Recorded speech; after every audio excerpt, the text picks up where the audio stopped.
I'm Neil, the host of the Good News Podcast. This is your source for good news, fun stories, and sonic joy.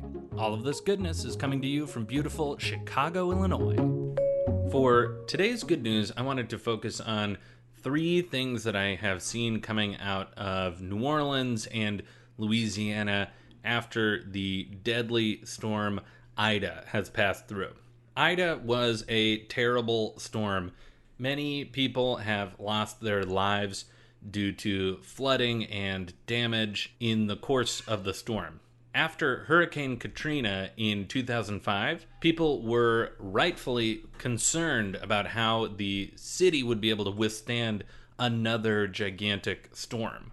But the first piece of good news is that the U.S. Army Corps of Engineers didn't necessarily fudge the numbers when it came to rebuilding flood control systems after Katrina, but it does seem like they built flood safety mechanisms that were beyond the minimum requirement. In 2005 and 2006, Congress was figuring out how much time and money would be needed to rebuild the New Orleans area after Katrina. The engineers in charge of the project were told to account for a once-in-a-100-year storm. But they knew that with climate change, once-in-a-100-year storms is no longer a super safe metric for a city. So they didn't break any rules, but they were extremely cautious with their plans for designing and rebuilding the flood system around New Orleans.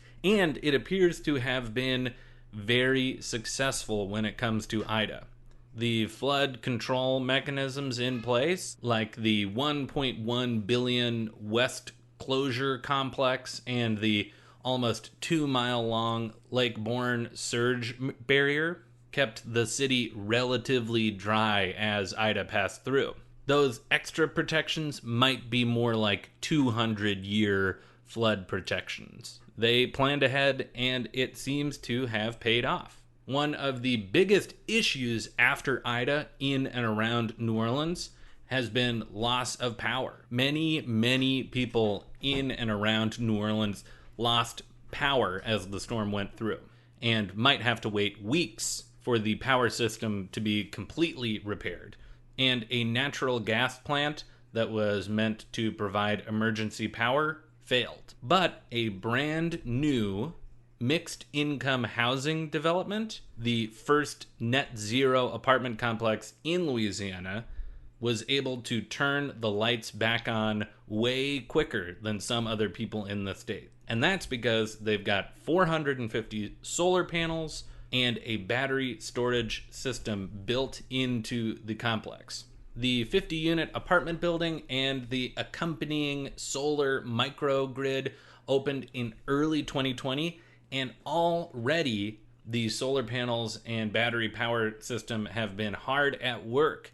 Back in October of last year, Hurricane Zeta caused power outages around New Orleans, but the battery system and solar panels kept the lights on in the apartment complex.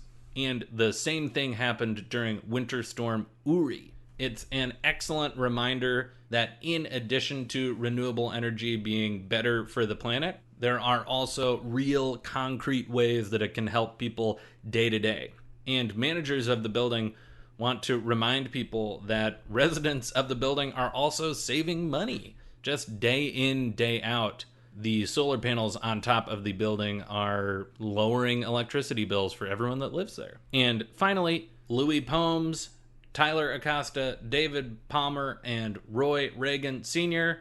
saved a cow that was stuck in the tree. This was in Florissant, Louisiana, and it was believed that the cow maybe was picked up by the floodwaters and deposited into this tree.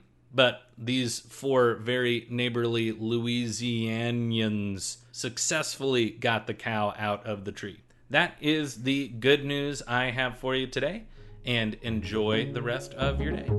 Thanks for listening. If you've got good news or an idea for the show, amazing. Send an email to hello@thegoodnewspodcast.fm. While you're at it, follow us on Twitter @thegoodnewspod. If you love the show, think about supporting our Patreon or reviewing us wherever you're getting this podcast from. Both are great. The music you hear on the show is from Poddington Bear. Have a great day.